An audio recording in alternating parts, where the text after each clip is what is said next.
Bonjour à tous et bienvenue dans cette nouvelle vidéo sur les bons étudiants. Aujourd'hui, nous allons voir les moyennes marginales de x et de y dans le chapitre des statistiques à deux dimensions. On va voir dans un premier temps les formules, vous expliquer dans le cas d'une variable continue ce qu'il faut faire. Puis, on va faire un exemple avec un tableau et des valeurs pour voir une application de ces formules qu'on aura vues. Juste avant que la vidéo commence, je vous rappelle qu'il y a en description deux liens, deux bons plans pour vous. Un plan pour gagner de l'argent, un autre pour en économiser en faisant vos achats en ligne. Allez voir, surtout si vous êtes des étudiants, ça va sûrement vous intéresser. Commençons la vidéo sans attendre. Ici, on a deux formules. Pourquoi? Parce que lorsqu'on travaille avec deux variables, donc x et y, on calcule deux moyennes marginales. Puisqu'on va voir qu'il y a aussi des moyennes conditionnelles, que ça sera le sujet de la prochaine vidéo.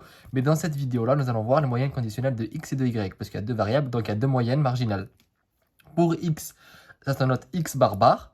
Donc la moyenne lambda, on va dire, c'était x bar. Et donc pour différencier celle-là, celle qu'on voit habituellement avec celle dans le cas des statistiques à deux dimensions, on met deux barres. Donc c'est x bar bar. Et c'est 1 sur n point point, donc le total, fois la somme de ni point xi. En fait, tout d'abord, quand on met 1 divisé par n point point, ça veut dire qu'on divise par n point point. C'est juste là, on veut le sortir de là pour que ça se paraisse un peu plus clair. Et là, en fait, on va faire la somme des ni points fois xi. Vous allez voir à quoi ça correspond dans le tableau. Pour y bar bar, là c'est encore pareil, donc on divise par n point point, donc c'est comme si on faisait 1 divisé par n point point, fois la somme des n point j fois yj. Donc on va voir à quoi ça correspond dans notre exemple. Je tiens juste à vous rappeler que dans le cas où on travaille, parce que là j'ai décidé de prendre, on va dire, l'exemple le plus simple, donc d'une variable discrète, mais dans le cas où la variable est continue, donc avec des intervalles, par exemple un intervalle 2, 4, etc. C'est exactement la même chose, sauf qu'à la place des xi et des yj, on travaille avec des c, donc les centres de classe. Donc ici, on travaillerait avec 3. Et une fois que vous avez calculé les centres de classe, après, c'est comme si on travaillait avec une variable discrète. Voilà, ça c'est juste une petite subtilité à connaître. Ne vous laissez pas piéger par rapport à ça. C'est pas du tout compliqué. Il faut juste en fait, que vous convertissez ça en un seul nombre, donc en le milieu de cet intervalle. Donc passons directement à l'exemple. On va voir l'application directement et on va voir déjà tout d'abord comment on le calcule. Donc déjà, la petite astuce et en fait l'idée qu'il faut se mettre en tête, c'est qu'il n'y a pas de différence entre calculer une moyenne de x lorsqu'on travaille avec deux variables ou avec une variable. C'est-à-dire que en fait, quand on vous demande de calculer la moyenne marginale de x, déjà, pour pas la confondre avec la moyenne conditionnelle, dès qu'on parle de marge, c'est-à-dire qu'on va utiliser ça et ça. On ne va pas utiliser tout ce qui est au milieu, d'accord? Donc, la moyenne marginale, on va utiliser ces nombres-là, ces nombres-là, ces nombres-là et ces nombres-là. Tout ce qui est au milieu, on ne touche pas. Première astuce. Deuxième astuce, c'est de s'imaginer qu'on est dans un cas normal de statistique à une dimension. Donc là, les xi, en fait, c'est comme si on avait un tableau habituel, les xi et leur effectif. Xi, ni. Vous voyez, là c'est ni points, mais dites-vous que c'est des xi des ni. Et pour calculer la moyenne, on faisait quoi? On faisait ça fois ça, plus ça fois ça, plus ça fois ça, plus ça fois ça, et on divisait par le total, qui est ici, 63. Et donc, en fait, on fait la même chose ici. C'est exactement pareil. Donc, on fait quoi? On avait dit que c'était la somme des xi ni points. Ben, en fait, c'est 1 fois 20, plus 2 fois 20, plus 3 fois 17, plus 3 fois 17, plus 4 fois 6, plus 4 fois 6. Et on avait dit que c'était fois 1 sur n point point, mais ça revient à faire divisé par, par n point point. Donc n point point ici, c'est 63, parce que c'est le total. Donc on divise par 63, et on trouve que la moyenne marginale de x, donc x bar bar, c'est égal à 2,44. Donc là, on peut voir en fait que c'est pas du tout compliqué. Comme je vous ai dit, il faut vous mettre en tête en fait que vous avez un tableau normal de xi, ni, et en fait vous oubliez ces trois-là.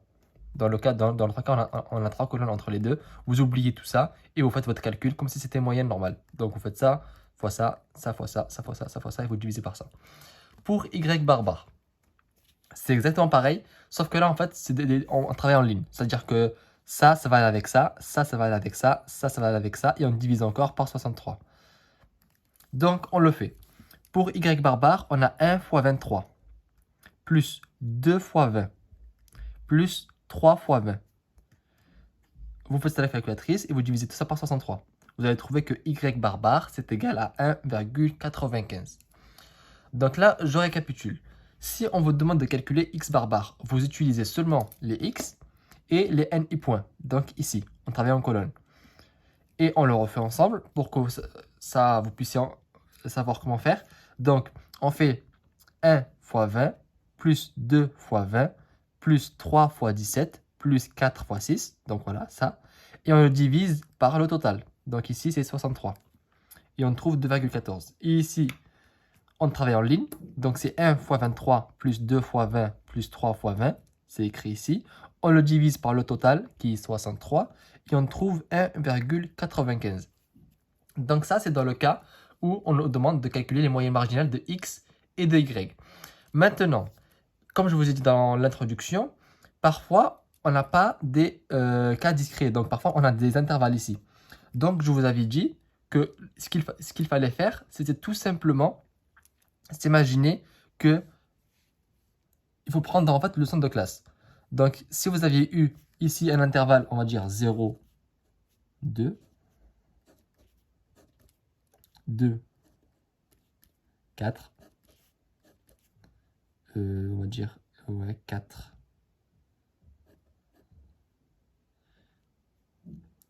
6, etc. Là, 0,2, le centre de classe, c'est 2. C'est 1, pardon. Donc, le centre de classe, je vous rappelle sa formule, c'est ça plus ça divisé par 2.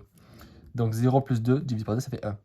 Donc là, en fait, c'est exactement pareil. Si on va dire on n'a pas eu ça et que vous avez des tableaux avec des intervalles, vous prenez le centre de classe et après, le calcul, c'est pareil. C'est pour ça que je vous dis en fait que le XI se transforme en CI, parce que le CI, le centre de classe, on l'appelle toujours avec le C. Ici, c'est CI et ça va être CJ, parce que ici, c'est normalement aussi, vous aurez des intervalles. Donc, dans le cas où vous travaillez avec des variables continues, ne vous inquiétez pas, c'est exactement la même chose, sauf que cette fois-ci, c'est plus des XI, mais des CI. Donc, voilà, ça, c'était la petite astuce, pour que vous puissiez différencier les deux cas et pour que vous puissiez aussi calculer les moyennes marginales de x et de y. Je vous donne rendez-vous dans la prochaine vidéo où on va voir les moyennes conditionnelles cette fois-ci. Et vous allez voir que aussi, c'est pas très compliqué.